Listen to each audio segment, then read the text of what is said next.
Hello, this is Ollie, and question for you. When a series comes to your mind out of simple scraps, what do? Do you ignore it because you already have stuff in the making, or do you see what is possible, and this could look like something that is a question that relates pretty much with how I'm doing here. I remember seeing all you guys liked, at least from what I've seen, you liked Lights On as a story.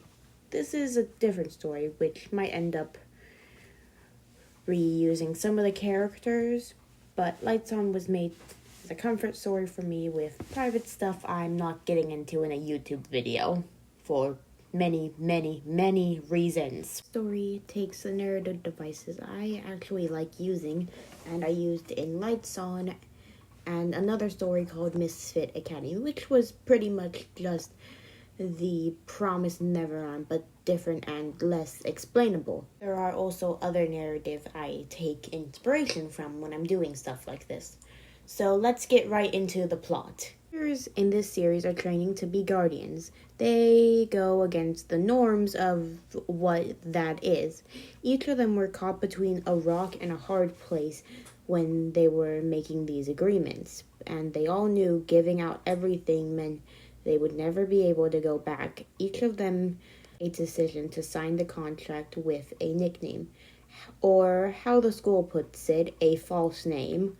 These contracts were given out to these kids to give them powers and give them access to the school, access to their guardian gem, which I don't have a complete fleshed out concept for. Basically just magical girl thing, but I didn't want to design magical girl pets, so yeah. Characters are as followed.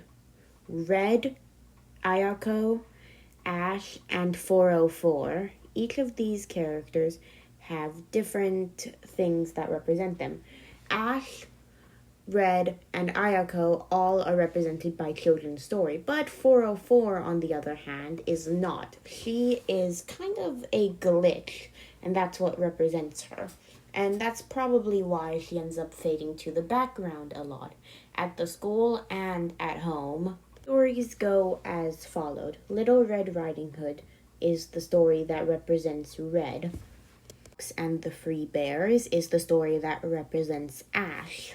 And the story about a princess that falls asleep on a giant bed of mattresses with a pea underneath. Oh, The Princess and the Pea, that's what it's called. And that story represents Ayako. Them also have code names that represent this.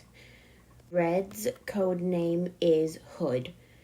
Ayako's code name is P, and yes, she does know how embarrassing that can be, and regrets these decisions every single day of her life whenever someone mentions her code name, and will constantly point out that it is P the vegetable, not the other thing. For this reason, she usually ends up just being called Green by most people when it comes to code names, and will probably end up changing the code name to that at some point or another. His code name is a code name, not call name, but Ash's code name is Goldie, because, well, Goldilocks. And 40's name is Error. But like I mentioned earlier, well, I don't know if I mentioned this, but if I did, I probably didn't mention it. But either way, the stories are represented with the characters. That is something I mentioned. But something I did not mention was that these stories have changed to better fit the characters. With Red's story, Red learned how to become aloof and learned how to sense other people and know their intentions at a young age. So from that, story changes to where if Little Red Riding Hood understood the wolf's intentions and deceived the wolf instead. Ash's story, on the other hand, she knows that she is a fraud, and she knows that her guardian stone was originally her older brother's, And this is represented in the changes in her story. How her story has changed from being about a little girl that goes into a house that 3 bears lived in originally. That was the story. She went into the house and la la la, all the stuff that happened in the story happened. But in the version that Ash is represented by, at least the version that was twisted with Ash, little Goldilocks decides to pretend to be part of the bear's family and is now a fake in the Matrix. I cannot believe I actually just tried to say Matrix. No, we're not doing that. Okay, on to 404 and ignoring what I just did. So 404, once again, does not get represented by a story, but I do have representation with her with the glitch and showing her backstory with it. 404, from a young age, just wanted to be noticed. When she got her chance to join the school, she thought, finally, this is my chance to be noticed. But she was quickly realizing that that was not the case at all. Now we have Ayako, the last member of our little group here. And her story is the story of the Princess and the Pea, which I struggled to remember the name of at first. But the story of the Princess and the Pea. At this point, we're going to have to make a counter of how many times I have mispronounced something. If someone was actually counting that, put it in the comments, like right now, go, and see if you're right. And I don't know. I won't have a tally. I'm not going to go through my thing again and tally up every time I have mispronounced something. But the story of the Princess and the Pea with Ayako, she wanted to desperately get out of her house. But she couldn't. She was stuck there. And now I'm realizing that the Princess and the Pea would have also... Another story that would have worked would have been Rapunzel, but I already made it the Princess and the Pea, and I like that. So we're keeping it that way. Twisted version is if the queen forced the princess who just wanted to leave and did not want to marry the prince to stay in the palace and not leave. These characters individually have learned that stuff in life simply handed out to you. They have learned to survive on their own. At least when it comes to Red's case, they will show that they don't listen to authority. This is excluding Ayako, who is much a rule follower and was following rules to the point where her uniform is always perfectly maintained. For we're also stuck with a teacher who also didn't have a lot of care for the rules, Mr. S, which also meant that they were the only 4 in their class, because that's where they kept all the kids who decided not to follow the rules and properly sign the contract.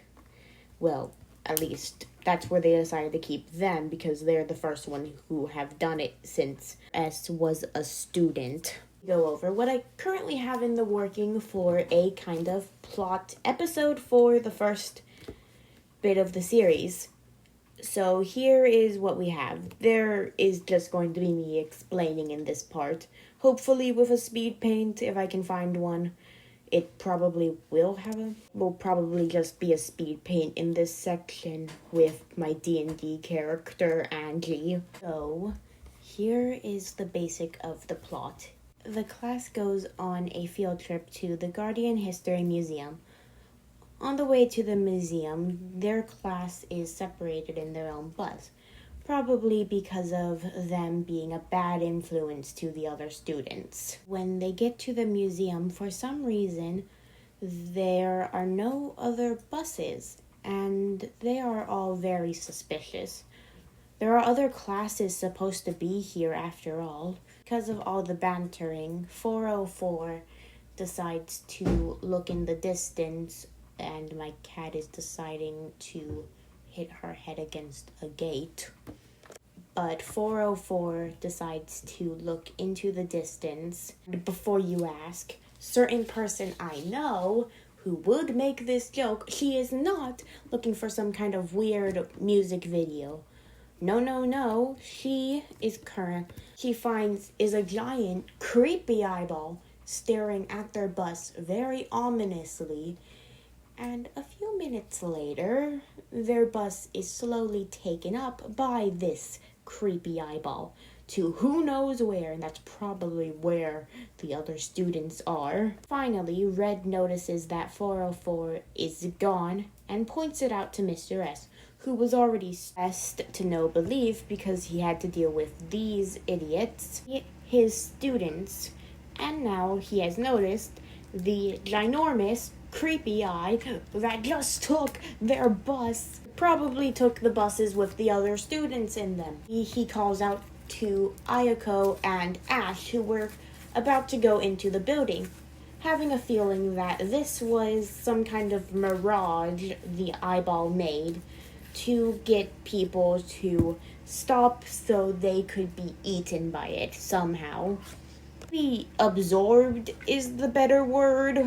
And he also realizes 404 was going near this thing, and he grabs her and pulls her back, drags her back to the rest of the students, because despite how much he possibly does not like them, he also does like them, and he also needs to get paid, and he can't get paid if the students are dead.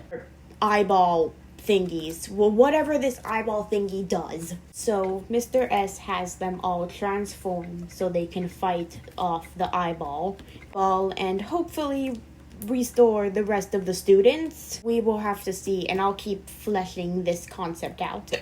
Anyway, that's all I have for this video.